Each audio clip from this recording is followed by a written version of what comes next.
5, 4, 3, 2, 1, 0.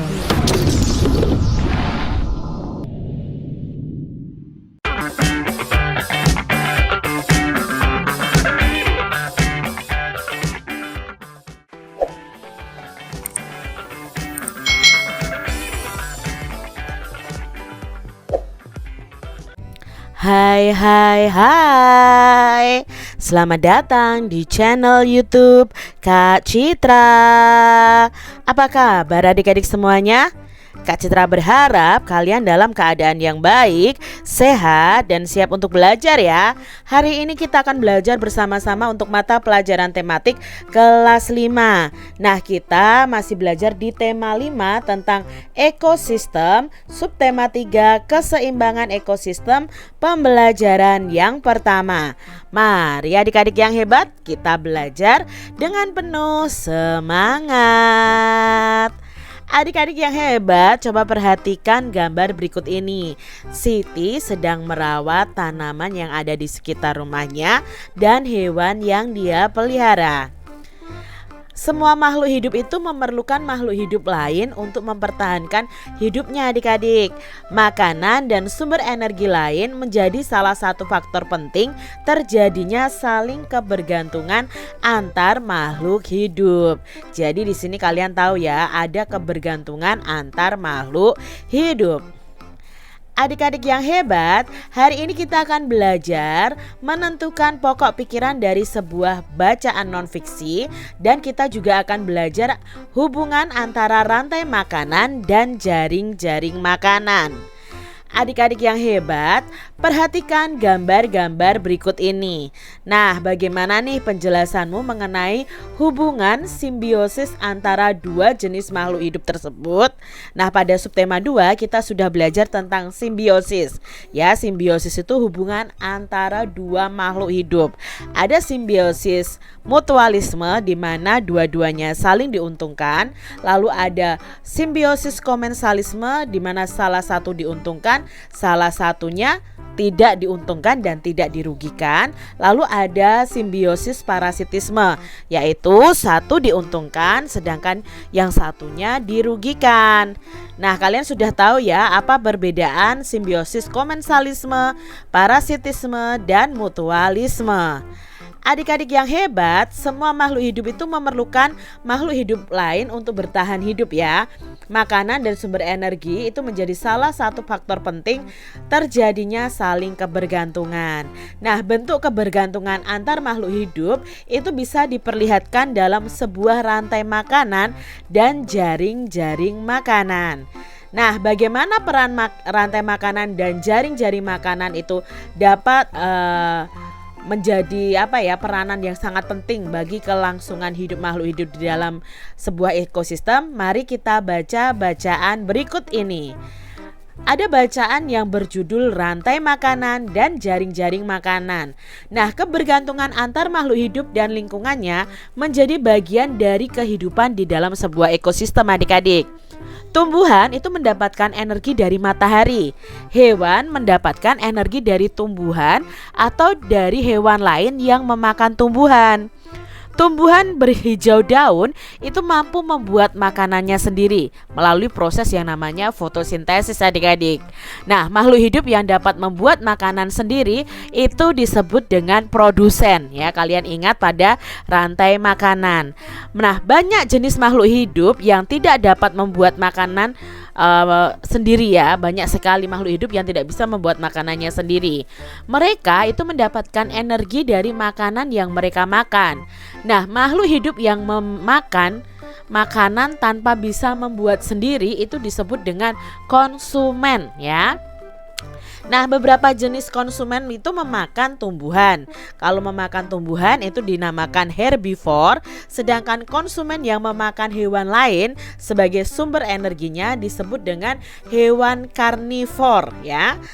Karnivora itu kan hewan pemakan daging atau hewan pemakan hewan lainnya. Nah, ada juga konsumen yang memakan baik tumbuhan maupun hewan. Namanya adalah omnivore atau omnivora. Nah, adik-adik yang hebat, energi itu mengalir dari satu makhluk hidup ke makhluk hidup lain di dalam rantai makanan. Jadi ada aliran energi nih dalam rantai makanan ini. Nah, rantai makanan adalah hubungan yang khas antara sekelompok produsen dan konsumen. Konsumen akan memakan produsen, adik-adik. Produsen akan melepas energi kepada konsumen. Nah, konsumen itu lalu menjadi mangsa konsumen yang lain. Mangsa adalah semua hewan yang diburu untuk dimakan oleh hewan lain. Nah, dengan demikian mangsa akan melepas energinya kepada pemangsanya. Nah, pemangsa itu juga disebut dengan predator, adalah konsumen yang berburu makanan. Jadi, energi itu dialirkan dari produsen kepada konsumen melalui rantai makanan. Nah, adik-adik, di dalam sebuah ekosistem itu terdapat hubungan antara beberapa rantai makanan yang terjadi. Jadi biasanya dalam satu ekosistem itu tidak hanya terjadi satu rantai makanan. Nah, satu jenis hewan itu dapat terlibat dalam beberapa rantai makanan. Demikian juga dengan produsen. Nah, kumpulan dari beberapa rantai makanan ini dalam sebuah ekosistem itu disebut dengan jaring-jaring makanan. Jadi jaring-jaring makanan ini lebih besar dan lebih luas ya. Nah, di dalam jaring-jaring makanan jumlah hewan yang terlibat itu makin banyak dan energi yang mengalir juga semakin kompleks. Nah, pada jaring-jaring makanan itu dimungkinkan terjadi persaingan antar makhluk hidup, baik di dalam rantai makanan maupun di dalam jaring-jaring makanan. Nah, setiap komponen yang ada dalam jaring-jaring makanan akan saling mempengaruhi satu dengan yang lain. Ini adalah contoh jaring-jaring makanan. Ada tumbuhan. Nah, tumbuhan ini bisa dimakan ulat, bisa dimakan belalang, bisa dimakan tikus. Nah, tikus ini ya bisa saja dimakan ular atau bisa saja langsung dimakan oleh elang. Ya, adik-adik ya. Nah, di sini belalang ya tadi yang memakan tumbuhan itu bisa dimakan katak, juga bisa dimakan oleh ayam. Sedangkan ulat yang memakan tumbuhan bisa langsung dimakan oleh katak, bisa juga dimakan oleh ayam. Nah, seperti ini. Lalu ayam dimakan oleh elang. Bahkan elang juga bisa makan katak, bisa juga makan tikus dan ular. Begitu seterusnya. Nah, ini terdiri dari beberapa rantai makanan, maka disebut dengan jaring-jaring makanan. Adik-adik yang hebat, berdasarkan bacaan tadi, coba kita lakukan beberapa kegiatan sebagai berikut ini. Kita akan mencari arti kosakata baru dari bacaan tadi, lalu kita akan cari artinya dalam Kamus Besar Bahasa Indonesia, dan kalian bisa tuliskan sebuah kalimat ya, kalimat yang lengkap menggunakan kata tersebut. Nah, di sini Kak Citra memberi contoh beberapa kosakata baru dalam bacaan tadi dan artinya menurut Kamus Besar Bahasa Indonesia. Ada ekosistem, energi, produsen, konsumen, lalu ada herbivore. Nah, ekosistem itu artinya apa? Ekosistem adalah keadaan khusus tempat komunitas suatu organisme hidup dan komponen organisme tidak hidup dari suatu lingkungan yang saling berinteraksi. Lalu arti dari kata energi itu adalah daya atau kekuatan yang dapat digunakan untuk melakukan berbagai proses kegiatan. Sedangkan produsen adalah penghasil bahan makanan, konsumen itu pemakai barang hasil produksi, herbivore itu artinya adalah hewan pemakan tumbuh-tumbuhan. Lalu ada kata predator. Nah, predator tadi artinya adalah binatang yang hidupnya dari memangsa binatang lain. Lalu ada kata kompleks. Kompleks itu bisa artinya pelik, rumit, sulit, dan saling berhubungan. Lalu ada kata komponen. Komponen itu bagian dari keseluruhan.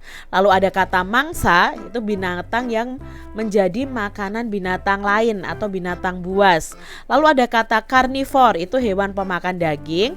Lalu ada omnivor, itu adalah hewan pemakan hewan lain dan tumbuhan. Nah, dari kosakata baru ini kalian bisa membuat kalimatnya. Adik-adik yang hebat, berdasarkan bacaan di atas, kita temukan pokok pikiran utama pada setiap paragrafnya. Nah, kita temukan dulu kata kunci pada setiap paragraf dan gunakan untuk membuat cabang utama pada peta pikiran. Nah, kita temukan informasi penting ya dari bacaan tadi. Misalnya seperti ini ya, peta pikirannya seperti ini. Tadi kan di judulnya adalah rantai makanan dan jaring-jaring makanan. Kata kuncinya adalah kebergantungan antar makhluk, lalu ada aliran energi, lalu ada jaring-jaring makanan. Kebergantungan makhluk hidup itu terdiri dari produsen dan konsumen. Produsen itu yang bisa menghasilkan makanannya sendiri, sedangkan konsumen adalah yang memakan atau yang membutuhkan produsen untuk makanannya. Nah, konsumen sendiri itu dibagi menjadi dua, menjadi tiga. Ada herbivore, karnivor, dan omnivor ya. Herbivor itu pemakan tumbuhan, karnivor itu pemakan hewan lain, omnivor itu pemakan tumbuhan dan hewan lain. Lalu terjadi aliran energi dari produsen menuju konsumen. Lalu dijelaskan tadi ada jaring-jaring makanan, itu terdiri dari beberapa rantai makanan. Nah, ini contoh peta pikiran. Adik-adik yang hebat, jaring-jaring makanan adalah gabungan dari beberapa rantai makanan yang siklusnya itu saling berhubungan. Nah, oleh karena itu bisa disimpulkan bahwa rantai makanan itu adalah bagian dari jaring-jaring makanan dalam cakupan yang lebih luas lagi. Nah, pada jaring-jaring makanan, organisme yang terkumpul pada jaring-jaring makanan ini mempunyai beberapa jenis organisme yang dapat dipilih menjadi makanannya. Sedangkan pada rantai makanan, organisme yang menjadi konsumen hanya memiliki satu pilihan saja ya. Kalau jaring-jaring makanan kan ada beberapa pilihan. Meskipun tersedia beberapa ya di sini ya, tapi jumlahnya lebih sedikit dibandingkan dengan organisme yang ada pada jaring-jaring makanan. Nah, adik-adik, kamu tentu telah mengetahui nih beberapa jenis ekosistem yang ada di dunia. Kamu juga sudah mengetahui bahwa ada hubungan khas yang terjadi dalam sebuah ekosistem. Nah, kita sudah bahas ekosistem ini di subtema 1. Rantai makanan pada setiap ekosistem itu dapat juga merupakan hubungan khas di dalam ekosistem tersebut. Nah, hubungan dimakan dan memakan di dalam ekosistem itu dipengaruhi oleh komponen ekosistem yang ada pada ekosistem tersebut. Nah, adik-adik bisa bekerja nih secara kelompok dengan teman kalian. Kalian bisa sediakan alat dan bahan seperti koran, majalah bekas, atau sumber informasi lain. Kalian sediakan juga gunting, lem, kertas karton ukuran A3, dan alat tulis. Nah, kalian bisa berbagi tugas dengan teman-teman sekelompok berdasarkan langkah kegiatan berikut ini. Setiap kelompok akan mendapatkan jenis ekosistem yang berbeda nih adik-adik ya. Lalu kalian harus pelajari ekosistem tersebut dan mencari informasi tentang komponen biotik dan abiotik yang menjadi bagian ekosistem tersebut. Lalu kalian cari informasi nih tentang hewan dan tumbuhan yang ada pada ekosistem tersebut. Lalu tentukan jaring-jaring makanan yang mungkin terjadi pada ekosistem tersebut. Lalu kalian juga bisa mencari gambar hewan dan tumbuhan ya dari berbagai sumber sesuai dengan jaring-jaring makanan yang telah kamu tentukan. Nah, di sini Kak Citra akan memberi beberapa contoh saja ekosistem gurun yang ada rantai makanan maupun jaring-jaring makanannya. Yang pertama adalah ekosistem gurun. Nah, ekosistem gurun ini merupakan ekosistem darat yang didominasi oleh flora dan fauna tertentu dan ditandai dengan lingkungan yang beriklim kering ya. Nah, dengan curah hujan yang sangat sedikit. Di gurun itu biasanya dijumpai pula tumbuhan menahun yang berdaun seperti duri. Contohnya adalah kaktus dan tak berdaun dan memiliki akar panjang serta mempunyai jaringan untuk menyimpan air. Nah, hewan yang hidup di gurun antara lain ada rodensia, ada ular ya, kadal, katak, dan kalajengking. Nah, ini adalah contoh jaring-jaring makanan di ekosistem gurun. Nah, fakta menarik dari ekosistem gurun ini adik-adik, curah hujan tahunan di gurun itu rata-rata kurang dari 10 inci. Nah, karena kelangkaan air dan vegetasi, bentuk kehidupan hewan itu sangat terbatas di padang gurun. Nah, kondisi kehidupan yang keras dan suhu ekstrim telah mengevolusi makhluk tertentu untuk benar-benar beradaptasi dengan kehidupan gurun. Lalu ada ekosistem padang rumput. Nah, ekosistem padang rumput adalah ekosistem yang terjadi di daerah padang rumput. Tumbuhan yang ada itu terdiri atas tumbuhan terna atau herbs dan rumput yang keduanya itu tergantung pada kelembapannya. Hewannya itu antara lain ada bison, ada zebra ya, anjing liar, singa, serigala, gajah, jerapah, kanguru, serangga, tikus dan ular. Nah, ini adalah contoh jaring-jaring makanan pada ekosistem padang rumput ya. Tumbuhan misalnya dimakan belalang, lalu diambil nektarnya oleh kupu-kupu, dimakan oleh kelinci ya. Ini terus akan terjadi jaring-jaring makanan. Belalang dimakan tikus, tikus bisa dimakan serigala, bisa dimakan elang, bisa dimakan ular ya. Lalu di sini ular bisa dimakan elang ya. Ular juga bisa dimakan serigala misalnya seperti itu. Dan seterusnya terjadi jaring-jaring makanan. Berikutnya pada ekosistem padang rumput ini ada yang menarik adik-adik. Terbentuknya padang rumput secara alami lebih banyak disebabkan karena cuacanya, rendahnya tingkat curah hujan. Nah, padang rumput merupakan kediaman bagi hewan-hewan yang merumput dan juga para pemakan daging yang memangsa mereka. Manusia telah mengubah padang rumput. Pada masa lalu beberapa jenis hewan padang rumput telah diburu terlalu banyak. Jadi mari adik-adik ya, kita tidak boleh berburu apalagi hewan-hewan yang langka. Berikutnya ada ekosistem hutan hujan tropis. Nah, ekosistem hutan hujan tropis merupakan suatu sistem ekologi pada suatu wilayah luas yang didominasi oleh kumpulan pohon-pohon tinggi yang di dalamnya itu terdapat keberagaman spesies yang terbentuk pada daerah beriklim tropis dengan curah hujan yang tinggi dan suhu yang lembab. Nah, dalam hutan hujan tropis ini sering terdapat tumbuhan khas, yaitu misalnya liana atau rotan, kaktus, anggrek ya.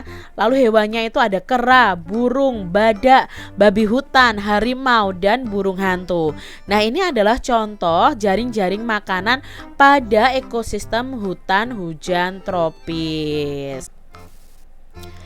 Berikutnya ada ekosistem air tawar. Nah, ekosistem air tawar ini adalah ekosistem perairan yang identik dengan konsentrasi garam yang rendah. Nah, ciri-ciri ekosistem air tawar ini antara lain suhunya tidak menyolok ya, penetrasi cahayanya kurang dan terpengaruh oleh iklim dan cuaca. Nah, macam tumbuhan yang terbanyak dalam ekosistem air tawar ini ada jenis ganggang. Sedangkan tumbuhan lainnya itu adalah tumbuhan yang berbiji. Nah, hampir semua filum hewan itu terdapat dalam air tawar ini. Nah, organisme yang hidup di air tawar pada umumnya telah beradaptasi. Ini adalah contoh jaring-jaring makanan pada ekosistem air tawar. Jadi makanannya atau produsennya ada tanaman air dan alga. Nanti bisa dimakan oleh ikan kecil, udang, lalu siput. Ya, siput ini bisa dimakan ikan besar, udang bisa dimakan ikan besar, udang bisa dimakan bebek, bisa dimakan kodok juga.